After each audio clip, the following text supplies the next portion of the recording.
এটা কিন্তু সর্ষে গাছ।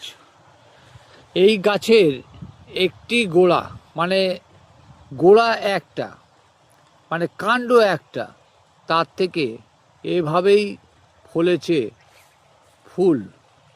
একটা একটা গাছের উচ্চতা প্রায় 6 ফুট। অবাক করা ফলন, অবাক করা ফলন। একটা গাছ থেকে তার কতটা ফলন হতে পারে তার গাছের গঠন দেখলে বোঝা যায়। আপনারা দেখছেন সেই ছবি।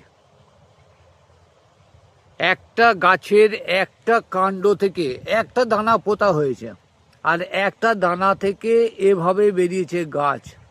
আর সেই গাছ থেকে একটা গাছে এভাবেই ফলেছে ফলন। গোটা জমিতে যদি তাকানো যায় তাহলে দেখা যাবে ফলনের মাত্রা কি পরিমাণ সর্ষে হয়েছে, তার ফলনের মাত্রা কতটা হতে পারে তার ছবি কিন্তু বলে দিচ্ছে।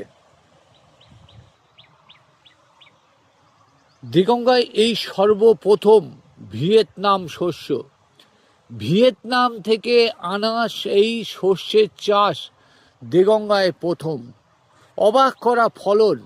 যেহেতু এবারের শীতটা অনেকটাই এখনো পর্যন্ত মাঘ মাসে পাওয়া যাচ্ছে, ফলে এই যে ফলনের পরিমাণ, গাছের যে ফলনের পরিমাণ কতটা হবে তা বলে দিচ্ছে তার গাছের গঠন। কেমন লাগলো ভিডিওটা অবশ্যই কমেন্ট করে জানাবেন।